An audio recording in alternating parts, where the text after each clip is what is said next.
झूठी शिकायत और झूठी एफआईआर रोकने के लिए मैंने माननीय सुप्रीम कोर्ट में पीआईएल फाइल किया है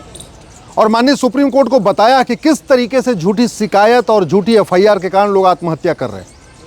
उत्तर प्रदेश के फतेहपुर में पैसे का विवाद चल रहा था और पैसे के विवाद में एक पक्ष ने दूसरे पक्ष के खिलाफ फर्जी SC/ST का मुकदमा लिखवा दिया और उस SC/ST के फर्जी मुकदमे से परेशान होकर एक श्रीवास्तव परिवार के 3 सदस्यों ने आत्महत्या कर लिया। इसी तरीके से हरियाणा के रेवाड़ी में 2 लोगों के बीच में ज़मीन विवाद चल रहा था पिछले 2 सालों से, लेकिन उसमें एक पक्ष ने दूसरे पक्ष के खिलाफ फर्जी SC/ST एक्ट का मुकदमा लिखवा दिया और उससे परेशान होकर जो यादव परिवार था उसके एक सदस्य ने जाके वहीं खेत में आत्महत्या कर लिया। पूरे देश में फर्जी केस से परेशान होकर और तारीख से परेशान होकर लगभग साल में 2 लाख लोग आत्महत्या कर रहे हैं। इसको रोकना बहुत ज़रूरी है और ये फर्जी केस इसलिए नहीं रुक रहा है, फर्जी शिकायत इसलिए नहीं रुक रही है कि शिकायत करने वालों के खिलाफ, फर्जी एफआईआर करने वालों के खिलाफ कार्रवाई नहीं होती। और उसका सबसे बड़ा कारण है BNSS की धारा 215 जो भारतीय नागरिक सुरक्षा संहिता बनाई गई है, उसकी जो धारा 215 है वो ये कहती है कि अगर आपके खिलाफ फर्जी शिकायत हो भी जाए, फर्जी एफआईआर हो भी जाए और कोर्ट को पता भी हो जाए, कोर्ट मान भी ले कि हाँ ये शिकायत फर्जी है, तो भी जिसके खिलाफ फर्जी शिकायत हुई है वो उसके खिलाफ, जिसने फर्जी शिकायत किया है उसके खिलाफ मुकदमा नहीं लिखवा सकता। ये धारा अंग्रेज़ों के समय भी थी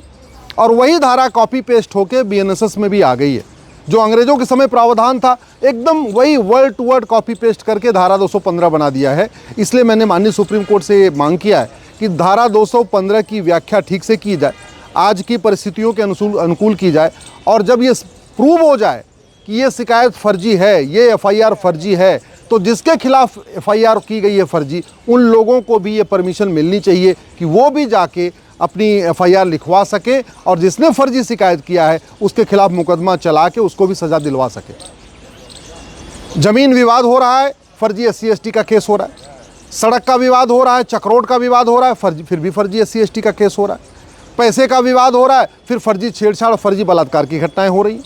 इसी तरीके से पति पत्नी में झगड़ा होता है और फिर उसमें सास ससुर को, जेठ जेठानी को, नंद नंदोई को, देवर को, देवरानी को, सबको उसमें घसीट दिया जाता है। ये फर्जी केस रोकना ज़रूरी है। लोग आत्महत्या कर रहे हैं, घर छोड़ के जा रहे हैं। बेंगलोर के अतुल सुहास ने फर्जी केस से परेशान होकर आत्महत्या कर लिया था। अभी जो लेटेस्ट घटना आई है उत्तर प्रदेश के फतेहपुर से और हरियाणा के रेवाड़ी से, ये एकदम लेटेस्ट घटना है कि जहां पैसे के लेन देन में SC/ST केस लगाया गया, दूसरी तरफ ज़मीन विवाद में SC/ST केस लगाया गया। इसलिए अब आवश्यक है कि जो लोग ऐसी फर्जी शिकायत करते हैं, जो लोग ऐसी फर्जी एफआईआर करते हैं और जो लोग फर्जी शिकायत और फर्जी एफआईआर के समर्थन में गवाही देते हैं, जो लोग फर्जी एफिडेविट फाइल करते हैं, जो लोग फर्जी मुकदमा लिखवाते हैं, ऐसे लोगों के खिलाफ भी कार्रवाई की जाए। माननीय सुप्रीम कोर्ट में हमने पीआईएल फाइल कर दिया है, इस पर सुनवाई शुरू होने वाली है। मैं आशा करता हूं कि माननीय सुप्रीम कोर्ट ये जो वर्तमान कानूनों का दुरुपयोग हो रहा है, ख़ासतौर पे SC/ST एक्ट का जो दुरुपयोग हो रहा है, जो दहेज कानून का दुरुपयोग हो रहा है, जो बलात्कार के कानून का दुरुपयोग हो रहा है, जो डोमेस्टिक वायलेंस के कानून का दुरुपयोग हो रहा है, इन कानूनों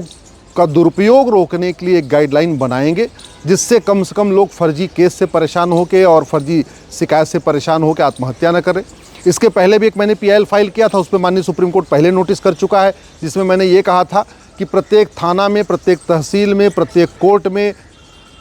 कॉलेज में, यूनिवर्सिटी में, हर जगह एक डिस्प्ले बोर्ड लगाया जाए 4x8 का। उस डिस्प्ले बोर्ड में साफ साफ लिखा हुआ है कि फर्जी शिकायत के अंतर्गत 5 साल सज़ा होगी, फर्जी एफआईआर के अंतर्गत अगर कोई कराएगा तो 5 साल सज़ा होगी। जो हमारे BNS में प्रावधान है वो पूरा लिखा जाए और जब भी कोई शिकायत करने आए तो उससे अंडरटेकिंग लिया जाए कि जो मैं शिकायत कर रहा हूँ ये सच है और मुझे ये भी पता है कि फर्जी शिकायत करना, फर्जी एफआईआर लिखवाना एक गंभीर अपराध है और अगर ये मेरा एफआईआर गलत हुआ, मेरी शिकायत फर्जी हुई तो मुझे पता है कि मुझे 5 साल सज़ा भी हो सकती है। ये अंडरटेकिंग भी लिया जाए और साथ ही साथ जिसके खिलाफ शिकायत की जा रही है उसको भी मुकदमा लिखवाने की अनुमति दी जाए और जो लोग फर्जी शिकायत करते हैं, फर्जी एफआईआर करते हैं, फर्जी एविडेंस देते हैं, फर्जी गवाही देते हैं, उन लोगों की सज़ा को कंजेक्टिव किया जाए। कंजेक्टिव का मतलब अलग अलग सज़ा होनी चाहिए। आज की डेट में अमेरिका में कंसेक्टिव सेंटेंस होता है, इसलिए वहाँ 100 साल की सज़ा होती है, 200 साल सज़ा होती है, 300 साल सज़ा होती है। आज ही अभी अमेरिका में एक भ्रष्टाचार केस में 850 साल सज़ा हुई किसी व्यक्ति को। हमारे देश में कॉन्करेंट सज़ा होती है, इसलिए सज़ा बहुत कम होती है। तो अमेरिका की तरीके यहाँ पे भी जो लोग फर्जी शिकायत करते हैं, फर्जी जांच करते हैं, फर्जी एफआईआर लिखते हैं, फर्जी गवाही देते हैं, फर्जी एविडेंस देते हैं, उनको भी कंसेक्टिव सेंटेंस हो, ये हमारी पीआईएल की मांग है। मैं आशा करता हूं कि माननीय सुप्रीम कोर्ट इसके ऊपर जल्दी गाइडलाइन बनाएंगे, जिससे देश में फर्जी शिकायत से परेशान होकर, फर्जी एफआईआर से परेशान होकर जो लोग आत्महत्या कर रहे हैं, जो आत्महत्या कर चुके, उनको तो हम वापस नहीं ला सकते, लेकिन भविष्य में कोई न फर्जी शिकायत करेगा, न लोग आत्महत्या करेंगे।